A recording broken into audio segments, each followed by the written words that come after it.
Welcome, leaders in retail and allied industries, and welcome to another episode of Let's Talk Retail, the PRA's latest digital initiative where we discuss and unpack insights and wisdom from the greatest minds and leaders in the world of retail.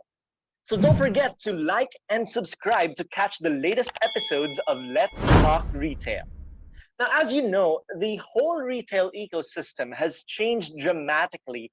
And as retailers try to survive and thrive amidst this pandemic, our guest for this episode will share with us how we can navigate and stay ahead in the new retail landscape.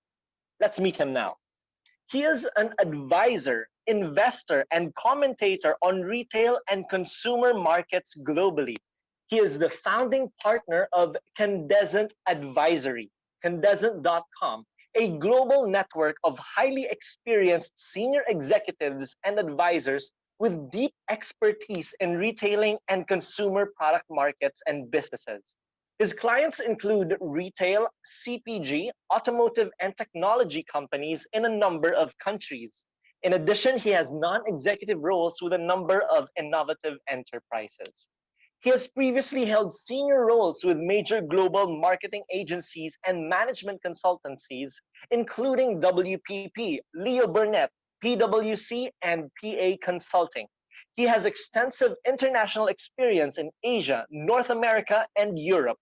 He is co-author with Professor Jonathan Reynolds of Navigating the New Retail Landscape, a guide for business leaders, published by Oxford University Press. A fully revised second edition was published by OUP in November of 2020.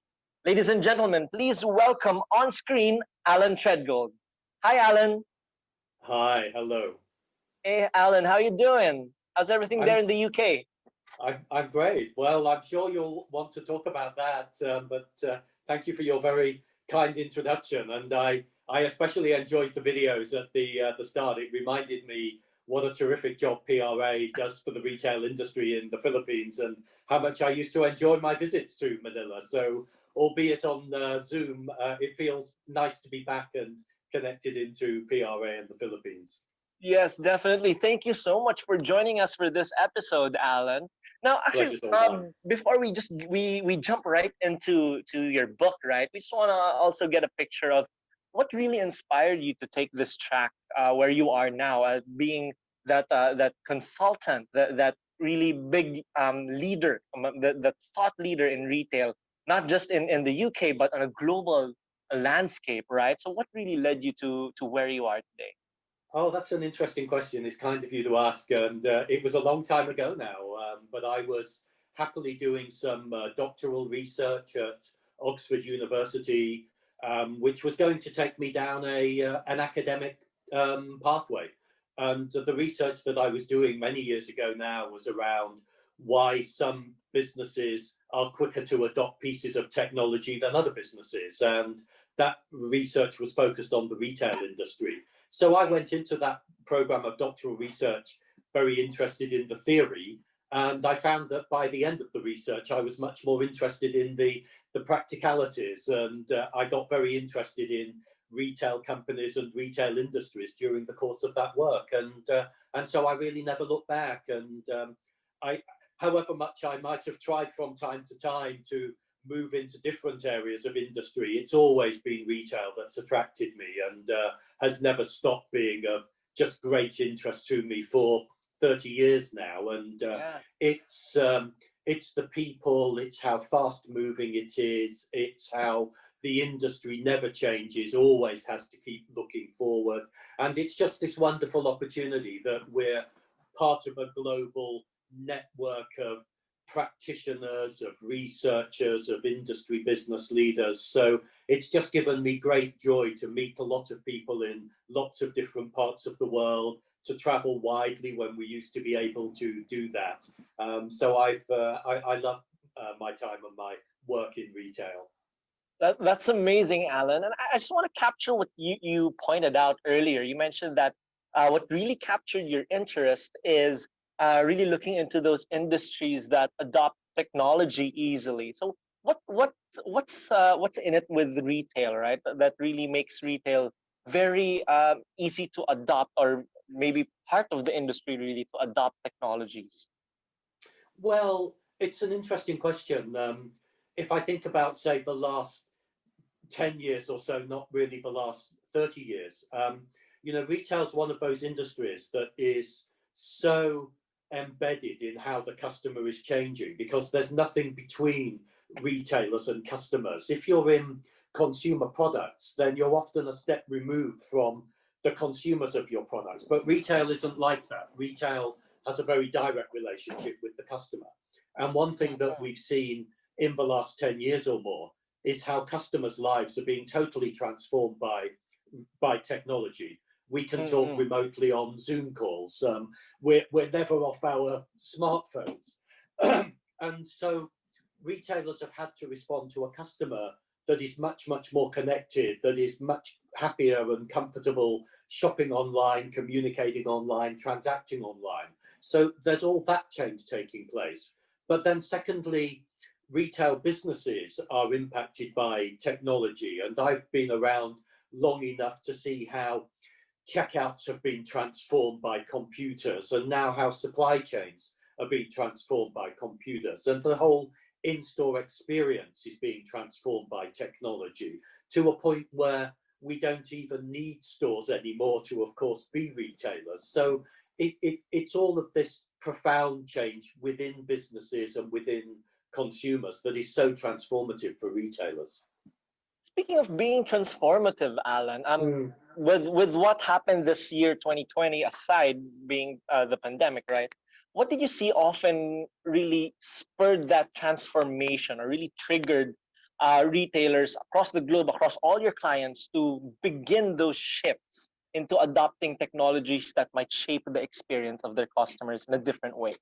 Yeah, it's an important question. And I think the starting point does come back to understanding how customers are changing and how customers want to shop and want to engage with retailers. And although it isn't the only impact, when I'm making these comments, you have to think first of all about the digital transformation of shoppers' lives in so many different countries and in so many different retail sectors. And this really goes to the heart of what it means to be a retail business. And of course, we've seen some of the most successful retailers in recent times. I'm thinking Amazon, Alibaba, WeChat, Tencent, so on and so forth, very clearly starting out by saying we see ourselves as being in the business of retail, but without, at least in the first instance, having physical retail stores at all.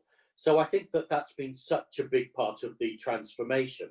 And then, of course, if you're a traditional physical retailer, an SM, a Rustans, a John Lewis, a Tesco in my part of the world, a JC Penney, a Walmart in the US, then you have to start thinking and acting on these really profound questions of, well, what is the role of my stores? How do I change my stores to keep them interesting for customers in a world where they don't need to come into my stores to make a purchase anymore?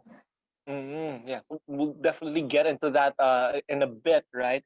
No doubt. But you mentioned something very interesting about the transformation in the lives of people, right? Now that we're seeing generally in any market, you would have different generations, right? You have baby boomers, Gen Xers, the millennials, and now we're even seeing already the rise of the Gen Z, right? So in terms of that digital transformation and how the how retailers should respond to those digital transformation, which could be different for each generation. What's the common theme that you're seeing, and how is the best response being shaped by the successful retailers in capturing those different generations across different markets? Well, I think there's a few things to say on this, and your question's very timely. I was talking yesterday evening to a Candezent colleague and a good friend of mine in the US. And we were talking about department stores and exploring the idea that the tribes, the communities that you talk about, Gen Z, Gen Y, and so on, their behaviors have been so transformed by technology that they're not going to revert to old behaviors of the generationally older groups of consumers. So if you're expecting these younger shoppers to, in years to come, revert to more traditional behaviors, then you're going to be disappointed, because they're not going to, because their lives have been so transformed by technology that they are used to being able to browse the world online, to make purchases online. They're very used to renting products when they need them rather than purchasing them outright. They're very used to notions of wanting to recycle and upcycle and be more sustainable and, in a sense, more responsible in their purchase behaviors. And they're not going to behave like me and my generation behaved and go back to behaviors of older shoppers. So I think that's the first thing to say. And then to your question more directly, I think the retailers that I admire are the ones that I think understand that consumers have changed in fundamental ways and are not going to go back to their old behaviors. And secondly, they're companies that are accelerating their transformation plans to make their own businesses fit for purpose and appropriately aligned to how customers want to change their buying behaviors. And we were talking specific examples, I would look at, say, IKEA as a case in point, because we tend to think of IKEA as being in the business of very large spaces, big blue and yellow boxes in out-of-town locations. And of course, that is the heart of what IKEA does. But within that overall model, there is a lot of innovation taking place in creating smaller stores, more edited assortments, more convenient pickup locations, a greater enthusiasm for online operations, more experiential spaces in downtown locations rather than in suburban locations. And there's a sense in which there's a sizable revolution going on in that business, while it still very successfully operates its core business in these very large stores. And I see other retailers around the world on similar types of journeys. Walmart would be a case in point in the US, for example. Yeah, you mentioned these really big names, right? Like Walmart and IKEA, but these are the really big and successful global brands already now, right? But when you mentioned that they've transformed already successfully in response to the market, what would you say, or what did you see?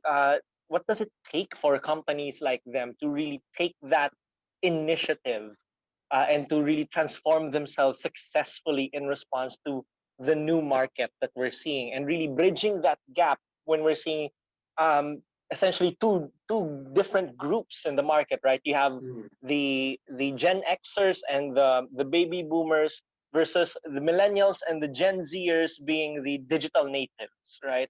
So how do they really successfully bridge that gap to capture all those markets? It's a very good and important question. And I think maybe the first thing to say is that when you're a retailer with a lot of scale, an IKEA, a Walmart, an SM, a John Lewis, a Carrefour, a Tesco, and so it goes on.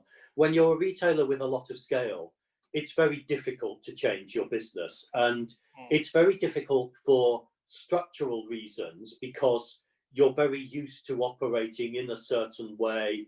Your business is structured in a way that allows you to source very large amounts of merchandise, to put that product into stores very quickly, and so your organization is structured in a very particular way. And that's the way that you achieve efficiencies, which allows you to achieve profitability, of course, especially when you're in low margin categories like grocery.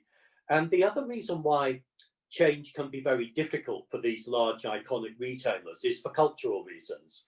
Because when you're used to decades, maybe even centuries of being very successful, it can lead you to, as an organization, to become internally focused and to have a sense of self-confidence that can turn into arrogance. And I'm not suggesting any of the retailers we've talked about have that characteristic, but self-confidence through success can often sow the seeds for arrogance that then leads to a lack of success. And the reason why I make these 2 points, which are related, is because it can lead retailers to focus very much on themselves, to not believe that there is a need to change, because they're not sufficiently aware of what's changing in their external landscape, in the consumer environment. And the other piece that has been very evident over the last, again, 10 years or so, is how a lot of retailers that are struggling or have gone out of business have underestimated the speed of change in consumers. And I recall hearing conversations at the start of the era that we now found ourselves in with the clothing retailers saying, but shoppers will never buy clothing online. You can't touch it, you can't try it on, you can't feel it. But hey, they buy their clothes online. I've heard automotive retailers say people will never buy cars online because they want to drive it and trial it, and the cost is too high. And yet people buy cars online, and they buy houses online and holidays online when we used to be able to travel. And this isn't me just saying the world has become an online world, but it's rather to just point to the difficulties that retailers have had in understanding the sheer pace of consumer change. So, to now answer your question, what do you do if you're a retailer? Well, what you need to do is to have a very external view of the world, to always be alert to how your consumers are changing. And there are formal ways to do that, collect a lot of data about them through your loyalty cards. There are informal ways to do that, run workshops, run focus groups, talk to your managers and your staff in the stores because they're dealing with your customers on a day-to-day basis. Look at what your online traffic is saying, where people are visiting on different parts of your site. So always start with the customer. The retailers that impress me most, without question, are the ones that say, while we may have had a particular way of running our business, our future will be by putting the customer at the center of our business, really understanding how they want to engage with us, and then building out from that. And if that means we have to change the way we do things, then so be it, and we will make those changes. So those are two important elements. I think the third, though, is to have a point of view amongst your leadership team that is always anxious to change, is always looking at how can we do this better? How can we do this differently? How can we be on the front foot in not just responding to how our customers are changing, but also anticipating how our customers are changing? And this culture of always wanting to be where our customers are going to, this is enormously important. And the reason why I say that is because when I look, as I've been looking in this very strange year that we find ourselves in, at the retailers that are experiencing a lot of difficulties, the reason why is usually not because they were not alert to the themes that I've been talking about, but because their ability to change was far too limited. And it was too limited by having to invest in their businesses, but not having the means to invest because they were carrying a lot of debt, needing to transform their stores into different types of stores, more experiential stores, more engaging stores, but not being able to because they lacked the skills or lacked the funds, needing to exit stores that were not profitable anymore, but not being able to because of their arrangements with their landlords. And so if you're not on the front foot with how your customers are changing, then you can quickly find that your scope to change your business in the speed you need to change it can become so limited that you cease to have a viable business. Yeah, that's right. And I guess that's where the statement disrupt or be disrupted really comes to play, right? Now, when we think of that disruption right now in the landscape, let's jump right in now to where we are today, right? We're Mm. seeing, actually, at the start of the pandemic, we've already been hearing a lot of people talking about this concept of a new normal. Some would even call it the next normal, or the better normal. Whereas there are some others who would say that no, no, this is just abnormal, and we'll see, we'll be reverting back to the pre-pandemic times once the vaccine's out. Where do you stand on that, Alan? Several things. I prefer the idea of a next normal to a new normal, Mm-hmm. because I think that it better captures the future that we're moving into. I'm very definitely of the view, particularly when I talk to my friends and my partner clients in the retail industry around the world, that the world that has been so changed by the pandemic is not going to revert to the old world that we were living in as recently as 12 months ago. It simply isn't going to go back to the world that we were used to. And the reason why I take that view is because, again, the customer behaviors have changed so much and so fundamentally. And a lot of shoppers are saying, we're not going to go back to our old lives. We want to work from home more. We don't want to go to offices the way that we used to. So these big changes in society are going to have big changes on how retailers engage with shoppers. And again, we may well want to talk about it some more, but you have to look at the impressive growth in online retail. Here in the UK, total online retail before the pandemic was about 20% of all sales, about $1 in 5 was spent online.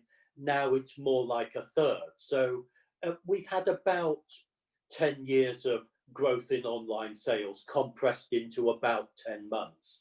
And although that may drop back a little bit, it's not going to go back to pre-COVID levels. So I think the world is going to look very different for retailers. And I think that one of the big changes that retailers do now need to get used to is that we are operating in an environment that is defined by great uncertainty. Very, Mm-hmm. very few of us, certainly not me, saw 2020 being the year that it has been. Very few of us Mm-hmm. had that Yes. level of foresight. It was so unanticipated. And I think we are in a world now where a lot of change is going to be unanticipated. What will the take up of the vaccine be? How quickly can it be rolled out? Not just within my country, but globally. And Mm-hmm. therefore, what will our freedom be to travel again? How comfortable will shoppers be with physically going into retail stores where there are other people, some of whom have been vaccinated, some of whom may not have been? How comfortable will they be with that? And one other big question is, what will my supply chains need to look like if another pandemic takes hold in a different part of the world that I source my product from? What does that do with my ability to be able to source product? So I think that the ability to operate in an environment that is defined by uncertainty and to build resilience into your retail business to equip yourself to deal with uncertainty is going to be very defining of who will be successful and not successful in this next normal that we're just in the very early stages now of. Mhm. I just want to unpack that further, what you just mentioned, that being able to respond to that environment of uncertainty, right? Now that we've gone through a whole year practically, right, of Mm, uncertainty. mm. What really spelled out that success for those retailers from your global perspective and among your clients? What really spelled out their success in responding to that uncertainty, and what were the best practices that you've seen that helped them quickly transition to allow them to not only survive but thrive in this landscape? Yeah, I think, again, great question. There are a lot of good lessons that we can learn. I look at UK grocery retailing as very successful in responding to the pandemic, and I feel a little bit parochial in making that point. But to your question, what the UK grocers had this enormous surge in online shopping, customers wanting to shop online, while their stores were very restricted in how many shoppers could visit their stores during the lockdowns that we've experienced in the UK. So they added enormous capacity into their online operations and doubled the capacity of their ability to fulfill customers' needs incredibly quickly. I mean, within weeks and within days, had made their stores COVID secure in the sense that there was signage, there were materials on the floor maintaining social distancing, there were one-way systems, there were people wiping down the baskets and the trolleys to make sure that they were not carrying the infection. All this was done in extraordinary speed that I wouldn't have perhaps thought was even possible.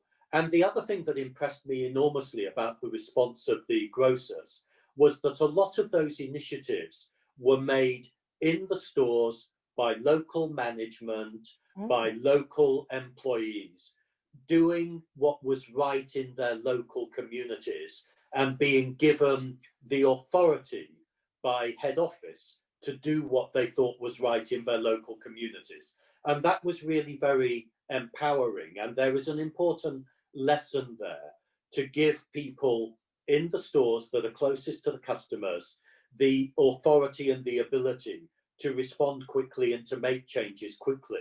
And there is also a lesson about how an organization can add an enormous amount of capacity and can change its business at a speed that it would not have thought possible. And a further, I think, important theme in the successful response of retailers is to capture those lessons and to use those good practices to move your business forward in 21 and 22 and 25, and to not lose that ability to respond very quickly.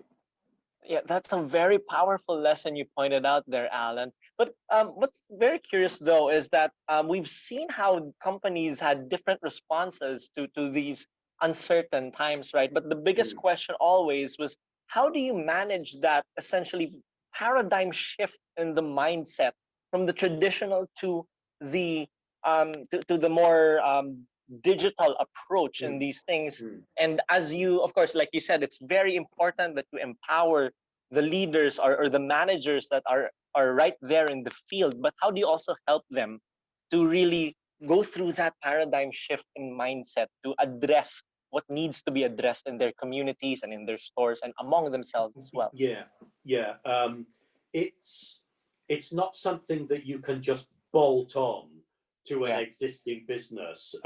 What you need to have is a culture within the retail business that promotes innovation, that promotes change, that gives people at all levels authority to make decisions in a managed and organized way. But you can't just suddenly say to a workforce, be creative, be innovative, change. It won't work. What you have to do is you have to create a culture that says, we want you to take personal responsibility. We want you to feel that you have a voice if you think we can do something better. If your customers are saying to you, why aren't you stocking this product? Why can't you make it easier for me to buy this product? Why can't you make it easier for me to engage in your stores with your business the way that I want to?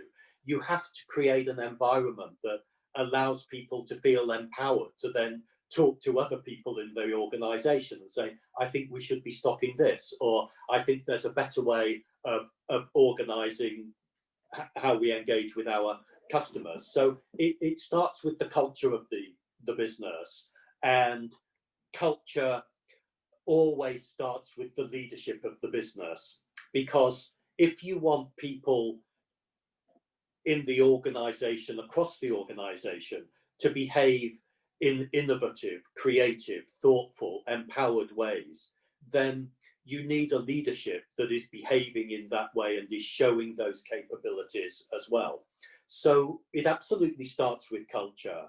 You have to constantly work on your culture. You have to constantly strengthen your culture, make it clear to your people that these are the behaviors you want to see with them.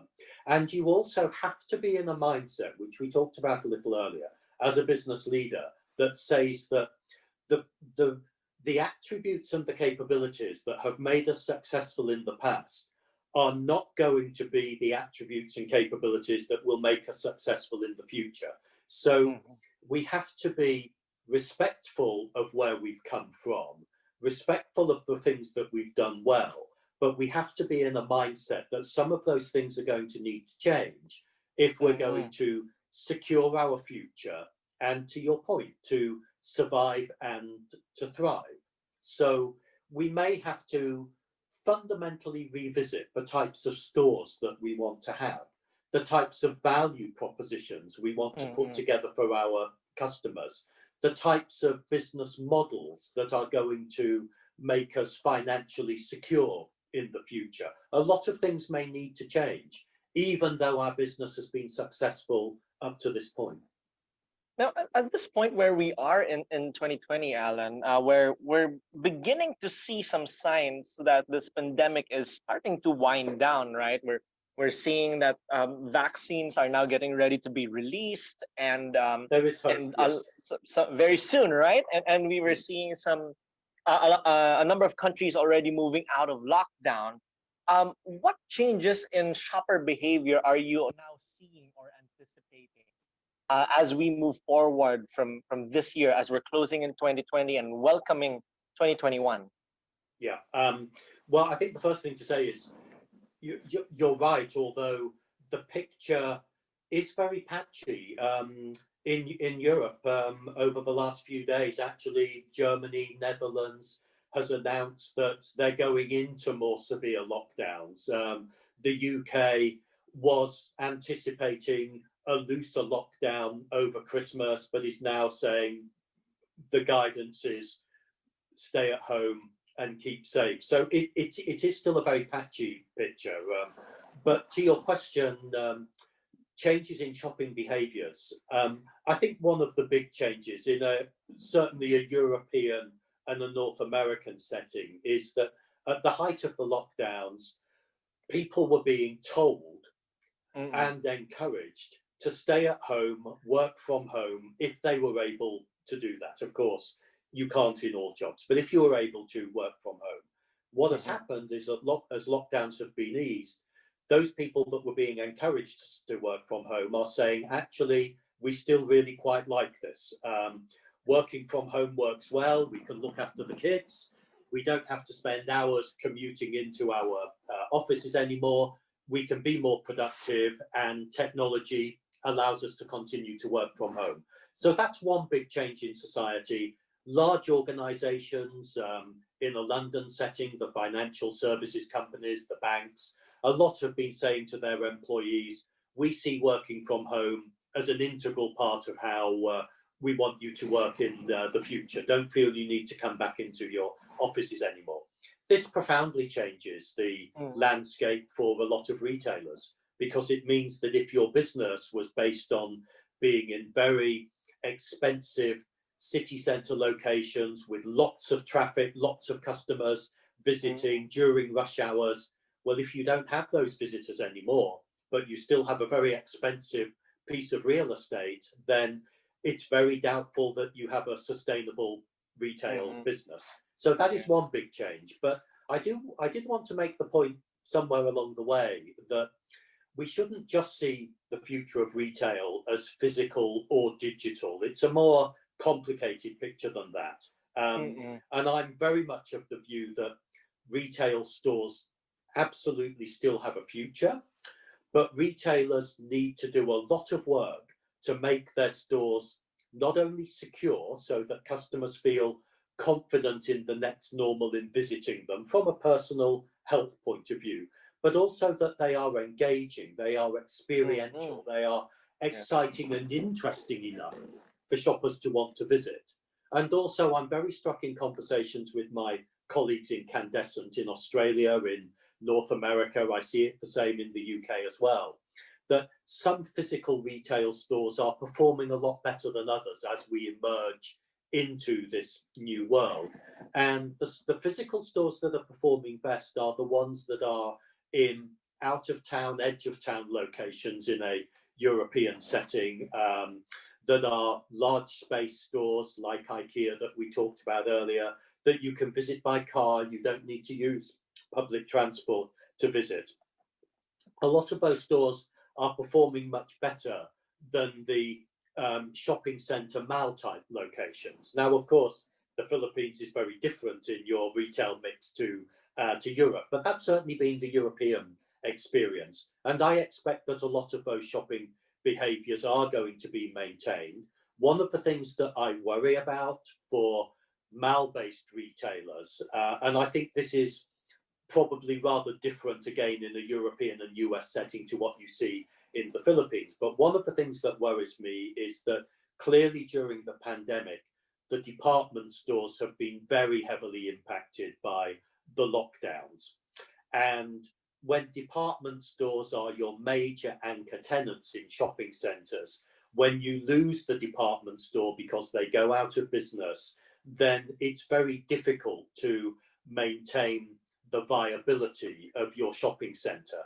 So you often find that when the department store anchor leaves the centre, the specialty small independent retailers then go out of business, and then the shopping centre disappears completely because the pain, the financial pain, is borne by the landlord. So that worries me a great deal of what the future for department stores and mall-based retailers will be. So I don't see the impact, positive or negative, as being evenly spread.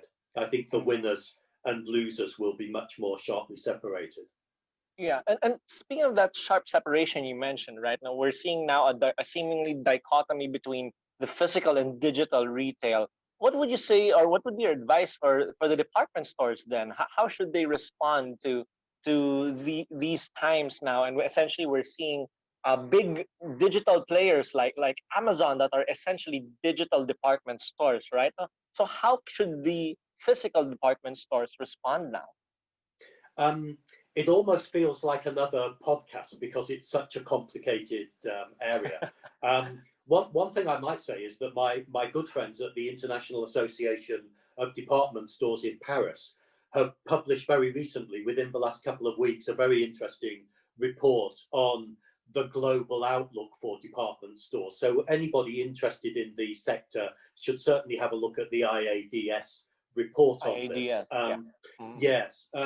But to your question, well, how should department stores respond? There are a lot of challenges for department stores, but the department store does have a future, provided the physical stores are experiential, they're entertaining, they are different, they are stocking interesting brands, they're creating interesting experiences for shoppers when they're allowed to go back into those stores. I can certainly see the mix of what happens in department stores changing, where relatively less space is given to the physical merchandise in the stores, relatively more space is given to the experience components, places to eat, places to browse, places to socialize, places to meet other people, when we're allowed to, as our world changes. I think that's one possible future. I think another possible future may be simply to exit stores that are not profitable. And again, that is, I think, particularly a European and a North American issue, that there's just too much space and some department stores are going to have to close a lot of their space. John Lewis in the UK is doing that. It's a great icon of the department store world, but it's been very clear in the last few months of saying in our future, we think that 60% of our sales will be made online, 40% will be made in our physical stores. So the cold, hard truth is that we're going to have to close some of our physical stores. We simply have too much space. So I think that points to another future for department stores. And I think the third dimension of change will be to have to integrate an online operation with a physical operation so that you reduce the risk of losing sales to Amazon, who you mentioned, Alibaba, and so on and so forth. Because you have to accept that your shoppers are going to be doing their browsing and their shopping online. So you need them to be doing that browsing and shopping with you rather than with your competitor. So having a digital operation that is integrated into your physical operation, I think becomes mandatory in the next normal. The big challenge, though, is how do you do that profitably? That's the big challenge. That's right. And now that you mentioned that, there's a seeming shift of sales, right, from the physical moving towards more into the digital, more online sales, right? So with that shift happening, what now becomes the role of the physical stores and shopping malls? Varies a lot by sector. There's still a group of stores that have an important role to play as just being more convenient, like smaller convenience grocery stores where I need something, I can just go and pick it up very quickly. So convenience will still be a big driver in some categories, like grocery, like health and beauty. If I've got a headache and I need some paracetamol, I need it quickly, I'll go to the store. There's a convenience element to that. In other categories, department stores we've talked about, but clothing as well, the role of the store is to create experience, to create excitement, to show me what's new, to show me what's interesting. It's also, so in those categories, clothing and fashion, and remember there's a lot of fashion in home products. We talked about IKEA at the start of this conversation. The role of the store to show me what's new and exciting becomes very important. In other categories, like consumer electronics, iPads, smartphones, smart TVs, these are expensive purchases where customers need a lot of information. They need the sales assistant to explain the capabilities of the product before you spend a lot of money buying it. So stores still have a role to play in educating the customer. So there are a number of different drivers that will keep people wanting to go into physical stores. But I think it's so important in a conversation like this one to also remember that it isn't just there's a physical channel in retail, there's a digital channel.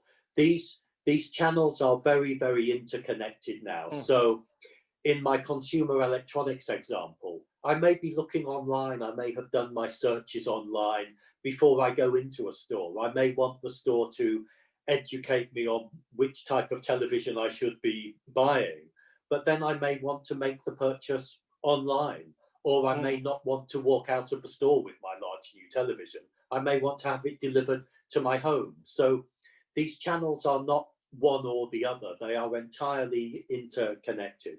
And one of the big challenges that retailers have is building their organizations that make it easy for the shopper to engage in this way, to do some of their things in a digital world, fulfill some of their shopping needs in a physical world.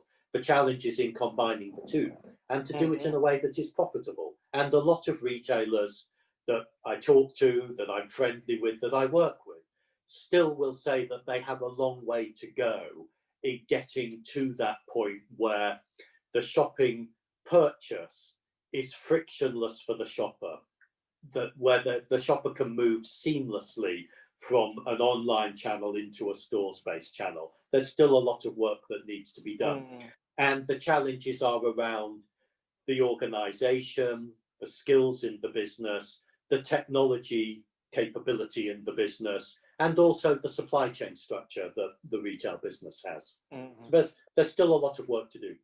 Yeah, that's right. And as you mentioned that the bigger challenge right now is to integrate online and offline, right? What would you say would be the core capabilities or the key capabilities that retailers should have in order to create that, you mentioned, frictionless experience for their customers? And then Yeah. where should they start towards building those capabilities within their organization? There's a whole lot of moving parts, and my experience is that there is unfortunately no one size fits all model That's where right. you can say, go to a retailer and say, if you do this, you will be successful. Unfortunately, the world is a little bit too complicated for that. But a good starting point is usually to say, where are the sources of friction from a shopper's point of view? What are the pinch points? What are the constraints to being able to shop the way that I want to shop? And very often the sources of friction are around the retailer organizing in a way that means that the shopper can't shop the way that they want to. So I want to browse online, I want to make a purchase in store, I want to have that product then delivered at home. It sounds simple, but it can be a very difficult journey to construct. So a good starting point is usually to say, talk to the customers and find out what frustrates them, what annoys them. And those are usually then the starting points. So often in moving to the world for the next, that equips the business for the next normal, a good place to start is to say what's troubling for the shopper.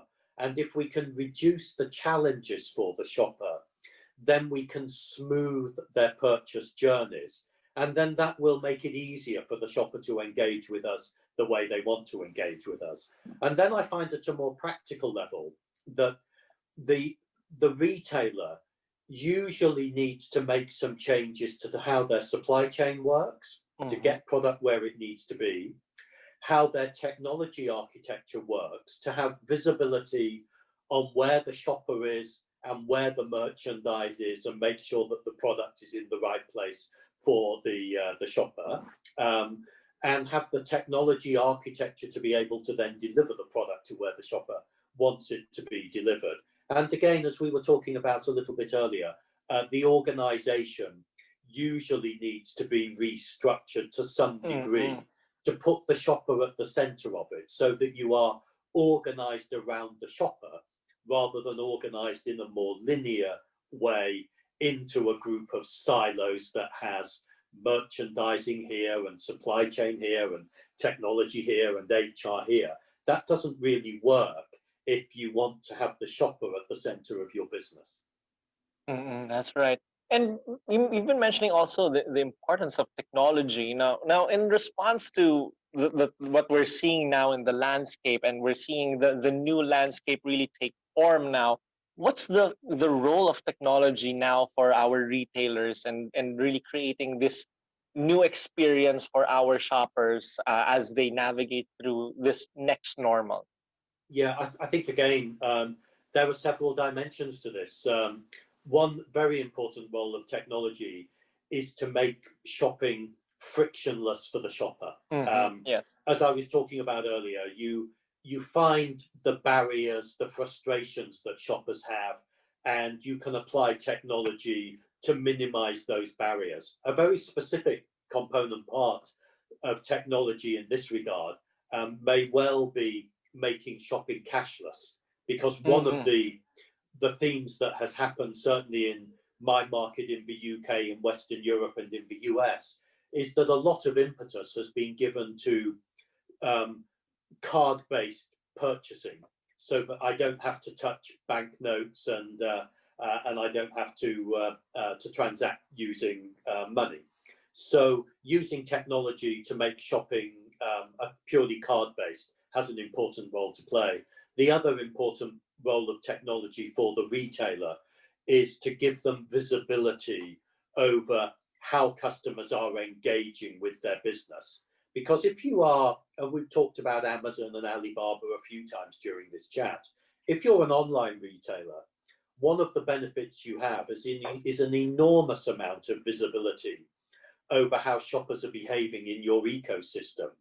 Because every time I'm online or you're online, we leave a digital footprint. So Amazon, Alibaba know where I've been, know what sites I've been to, which part of the sites I've been to, what I've browsed, how long I've browsed for, what purchases I made, when I made them. So there's a tremendous amount of information that is being captured about the customer. And the retailer's challenge, if you're a traditional retailer, is to catch up and to have similar levels of visibility over how your customers are behaving. Because, of course, that's where it all starts. Your ability to talk to the customer, to engage with the customer, to build your business around the needs of the customer is entirely dependent on you having visibility over how your customer is behaving, what they want to buy, what they're actually buying. And without that visibility, you're making stabs in the dark, you're simply guessing, and you can make some very expensive mistakes. So you need technology to give you the visibility you need so that you can then start to build the type of retail business that will align to the needs of your customer. Yeah. Now, you mentioned now that we're seeing a lot of business happening online. You're getting a lot of information, right? Now, when we think of really linking online and offline, what key data points do you think would be very crucial to make this initiative successful? Well, the more you know, the better shape that you're in. And if you look at the more sophisticated retailers, Walmart would come to mind, but it's one amongst many, has spent an enormous amount of time and energy and money building incredibly sophisticated data lakes, call them what you will, that capture enormous amounts of customer information. So in a sense, the more information, the better, although that reaches a limit because information is only useful if the retail business can actually act on that information.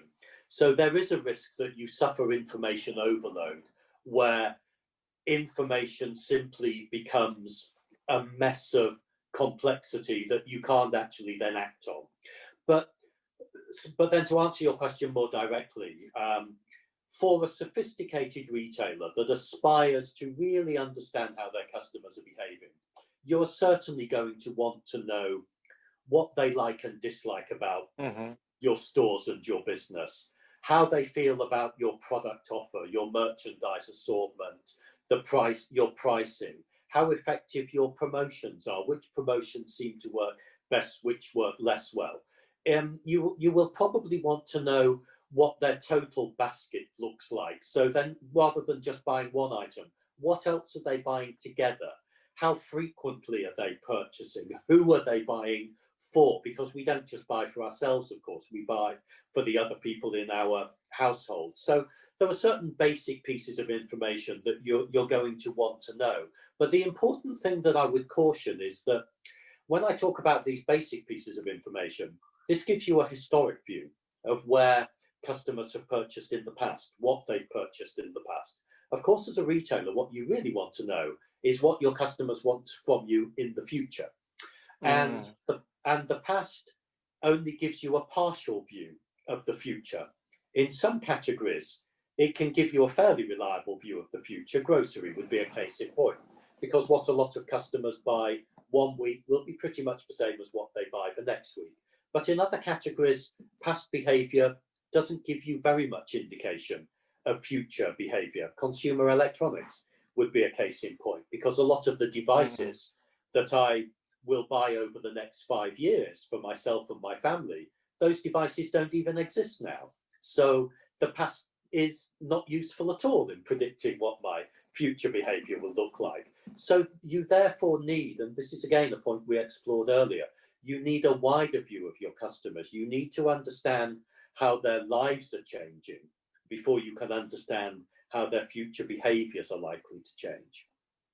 And with that, you mentioned there's a lot of data that we could really work with now, but it's really about identifying which data points really matter most for the business, right? Depending on the category and of course, depending on the customer. Looking into our business leaders in retail, what are the key leadership skills, and how can you really shape that mindset among leaders, and how can leaders really shape that same mindset among their people in order to be very effective in working with that amount of data and make sure that they don't drown in that environment? Yeah, I think one of the really important challenges for retail leaders is to not get lost in the data. There can be a tendency to collect so much information that you can become overwhelmed by the data that you're collecting. You can get to a position where the collecting of the data is seen as the end goal, and it really isn't. The data is Mm-hmm. only useful if it gives you insight. So, as a business leader, one of the most useful things you can do is to understand and to help the organization to understand that the aim is to find insights, and insights which are actionable. So you're constantly asking yourself and asking your business how we can move from collecting data to using that data to find useful insights, and to then use those insights to change the business and make the business better aligned to our customers. And that's the key role of the business leader, to move from data to insight-based, actionable change. And I think some of the less successful approaches to collecting customer data have led to businesses being paralyzed by the amount of data that they collect. Mm-hmm. And that has become an end in itself, and it shouldn't be, because that just becomes a very expensive exercise in collecting a lot of data. Yes. And what you actually need is to create an organization that can find useful insights from the data and can then act on them, which is the point we were talking about earlier, about being agile, being flexible, being able to change at speed. Mm. And I that's just the want to, role of the leader. yeah, Alan, I just want to highlight that one word you mentioned about being agile. What does being agile mean now for the modern day retail in this new landscape? Well, we've been in a world in retail where a lot of the very largest retailers, the household names that we're familiar with now, have tended to build their businesses by being very process driven.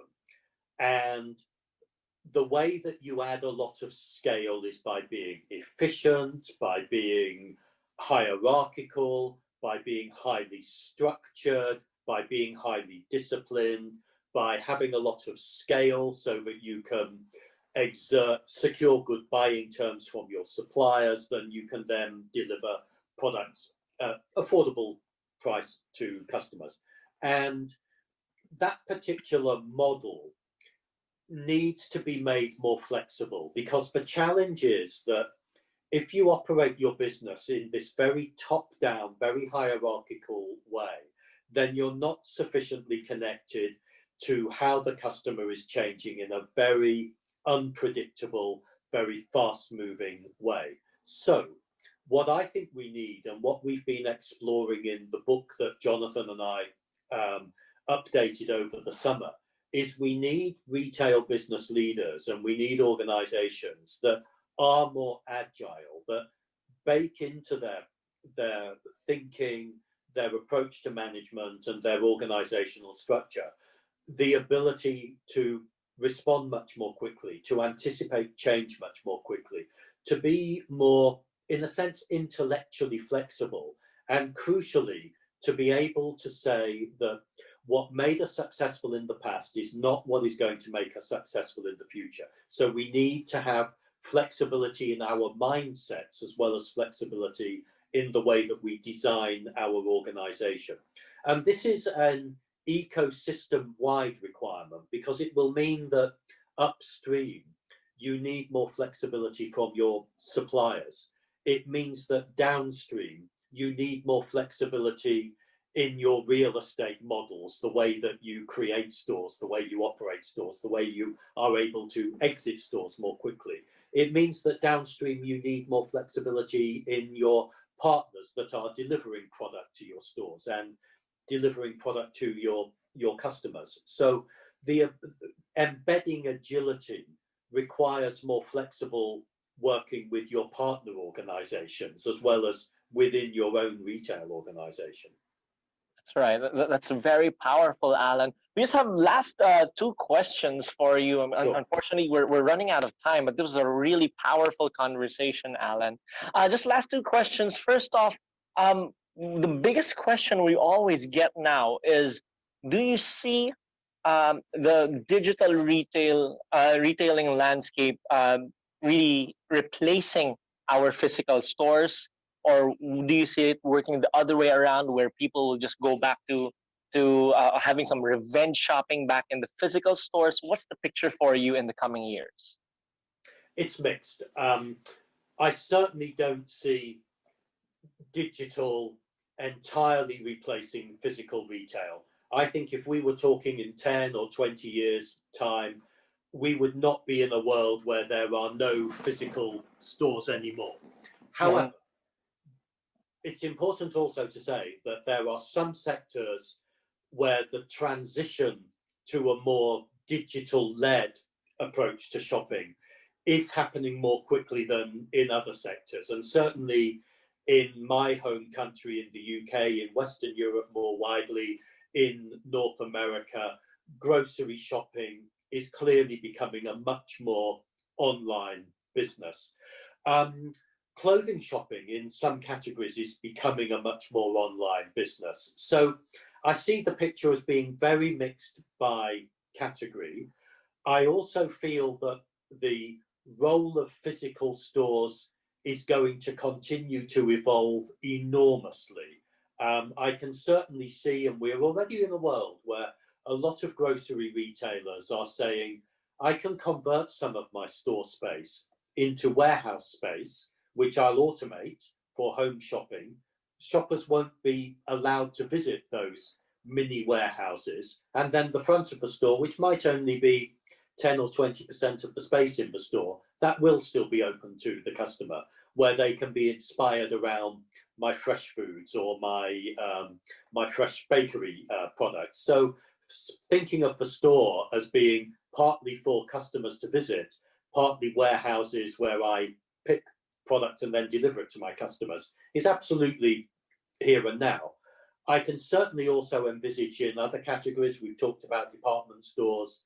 I think the same is true of clothing stores, where there will be a smaller number of stores of those stores in a lot of countries, a lot of economies, but they will be much more entertaining and much more experiential stores. So, but I also need to caution the people listening to this podcast that I think that if retailers are not able to change and respond to this very rapid change amongst their customers, the changes that have been forced on us by the COVID pandemic, then I think a lot of retailers will find that their businesses are simply not sustainable and they will go out of business. And we have seen that already. Over the last 10 months, we've seen some very big, very established retailers going into bankruptcy protection. We've seen Debenhams in the UK, JCPenney in the US, Lord & Taylor, Barney's, all in department store retailing, many others that are experiencing severe trading difficulties. And that will have some big consequences because it will have impacts for suppliers, it will have impacts for small retailers, it will certainly have negative impacts for property owners. And we've seen some big property owners during the pandemic go out of business as well, because the retailers can't afford to pay them rents, and so the property owners then go out of business. So if retailers are not able to change their businesses and equip them for how customers want to engage in the future, then I do see a further round of failures in the retail industry, of bankruptcies and collapses. But I think in retail, it's very important to have a positive mindset. My my glass is very much half full, because I've seen how effectively a lot of retailers have been able to respond to this extraordinarily challenging year. And I have seen how retailers have strengthened their resolve to say that we now need to compress what we thought would be 5 years of change into 12 months of change. So we have to move far more quickly than we thought we would need to. And I've also seen retailers say, and we know we can do it because we did it during the pandemic, and we know we can move more quickly than we thought possible as we emerge into this next normal. So I am very positive for the sector, but I do think that the sector is in an extraordinary period of very concentrated change. Now, for our last question, Alan, what would be your key advice for our retailers here in the Philippines as we now begin to face the next normal? Well, as I said at the start of this conversation, I've had the pleasure of visiting the Philippines several times, of being taken around the extraordinary malls in Manila, being struck by how people love to shop, love to socialize, love to visit the malls. It's terrifically exciting. It's such a stimulating mall environment and retail landscape generally. And I have to say, I think the Philippine Retailers Association does a fantastic job on behalf of retailing in the Philippines, and is really one of the most impressive retail associations that I work with anywhere in the world. So Philippine retailers are very well served. But what retailers in the Philippines, I think, need to do for themselves with the support of the association is focus very, very strongly on the customer. They need to understand the reality that the world is very different now from the world that they left 12 months or 10 months or so ago. Need to be accepting that their businesses may very well need to change far more quickly than they thought they would need to change, and in a far more extreme way than they may have thought they would need to change. And that can be uncomfortable, but I think that's a very important learning. And one thing that I reflect on a lot when I think about what successful and unsuccessful retailers look like, and that we discussed again in the book at some length, is that the retailers that fail invariably don't fail because they tried to change too much too quickly.